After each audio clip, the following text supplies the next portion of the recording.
Hi everyone, thank you so much for clicking on the link. I hope to make it short and sweet, but I think it's going to be about 10 minutes because I'm already on take 102. For those of you who don't know me, my name's Jane and I currently lead the Reme Research Methods and Study Skills module. What I've decided to do is to make a short film to try to explain the email tables that I've sent out to you today, which are about the content for Reme for next year and for when we become accredited. Firstly, though, I'd like to make a plea to all of you that are course leaders to please contact your students and tell them that on the Moodle side, we've got some really good resources to help them with their project.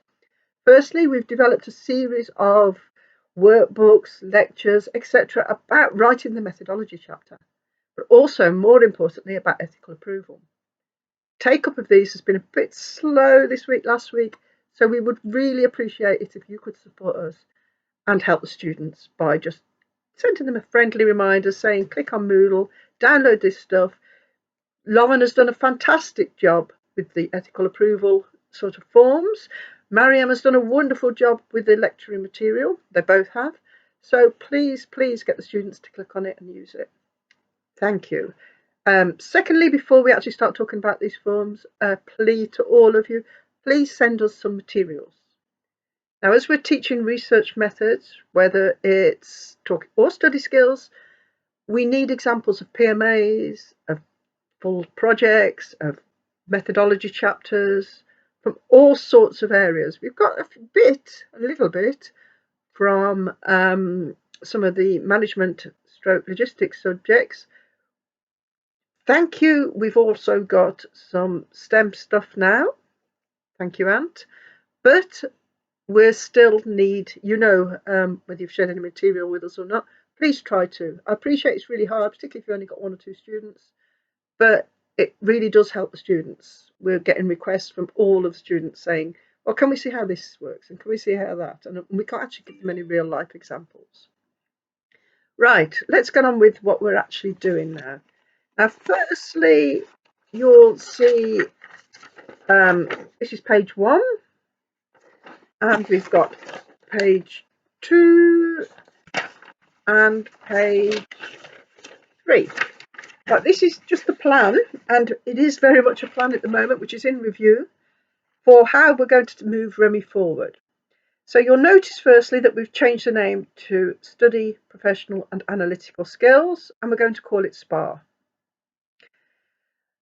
The plan is to accredit Reme, or to accredit the SPAR module, from 2021.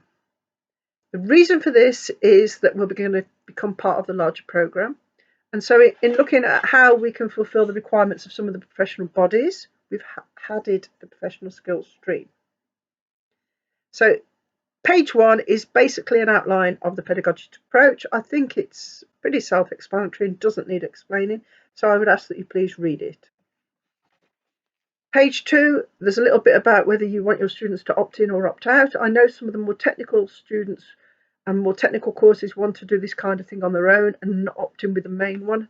That's fine. You can use any of our materials, and we will still develop materials that will hopefully be okay for your students.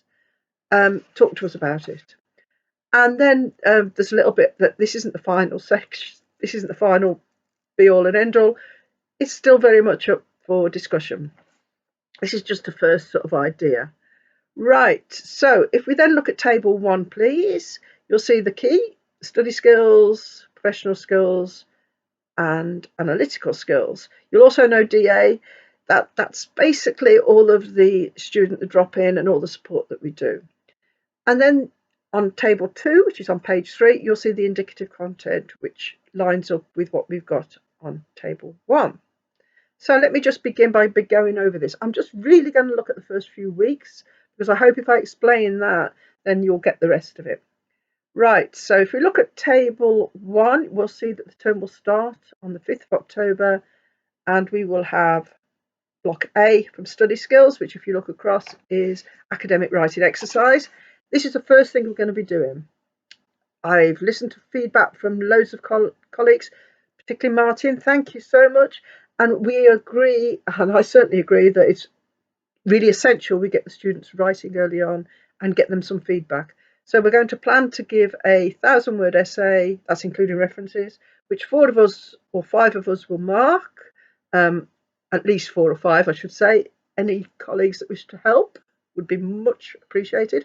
We're going to get the students to submit this through Turnitin, I think, if we can, and then give them feedback very, very fast. The aim is to do sort of like in week 3 and 4, the feedback will be out there.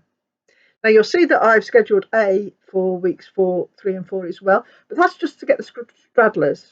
We will make a real effort to try to get all the students, as many as possible, in weeks 1 and 2, get them doing the exercise, get them submitting it, and this will be compulsory. And we'll ask everybody's support to make that. Once we're accredited, this will be 10%. Right, so if you also then look along to professional skills, guys, those of you that are part of the STEM subjects, what we're going to do at the same time, and this will be a slightly different exercise, is we're going to be teaching professional writing skills for technical report writing and for writing a management report for our more management focused students. So the technical writing and the technical literature searching is being done in weeks 1, 2, and then 3, 4, and 5. So hopefully we'll be able to get all of the students on the STEM courses in week 1. So whilst we're teaching academic writing to the majority, we'll also teach report writing and technical writing to the Reme students. Sorry, to the STEM students.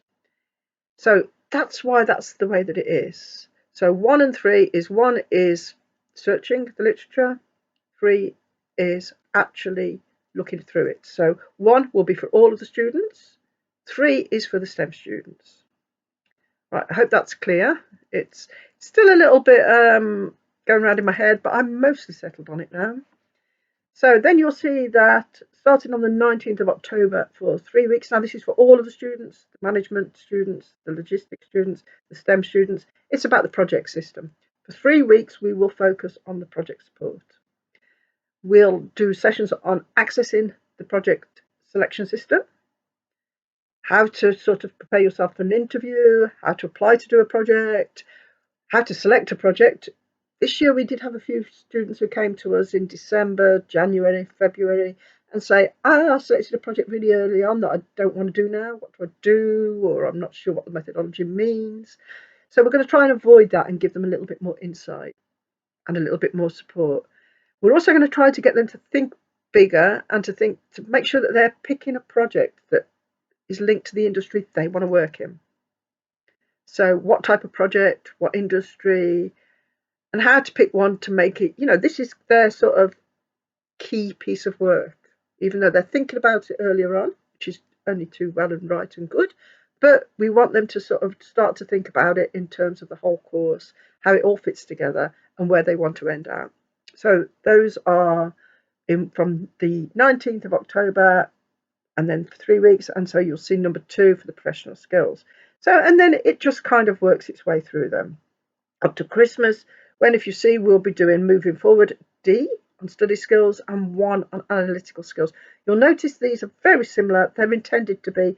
They actually supposed to mirror each other, slightly different content. Analytical skills will be, these are the tools you'll be needing. The moving forward bit in study skills will be linking the study skills to the research skills. So this is a bridge from one half or 1/3 to the other. Things like intercultural working that I've put in there. These are going to be drop-in workshops, things that we've put together that have got a certain amount of social science in that all the students will be able to opt into. So all of the professional skills are basically bookable and opt in. But some of the students will be more encouraged to opt in than others for some of the sessions. So, oh, my computer's bonging. Let's just turn it off. Right, so looking again at this, I think I've more or less explained how it works. You'll notice skipping to E5, constructing and composing your project, doing that over the summer. There's something about a poster and representation. That's how we're hopefully going to assess it once we are accredited. And you'll notice that it's study skills heavy in term 1, and then after Christmas, we're going to be repeating the academic writing exercise and the academic writing skills, etc., but within the classroom, and doing more stuff on avoiding plagiarism. That's a lesson we've learned from this year, that once they've got their first feedback back, some of them have been reported for plagiarism, we'll pick up that and try and support the students to make sure it doesn't happen again, either in the project or in any other. I think that's about it for now. Please note that analytical skills, the 5th one. This year we have done this, the experimental research, recording data and analysing data. We'll be building on that and talking to you guys about how we can help and what we can include that's not from our disciplines but from yours. So if there's anything specialist that you need in there, you may need to give us the content, but we will be covering it. I guess that's about it now.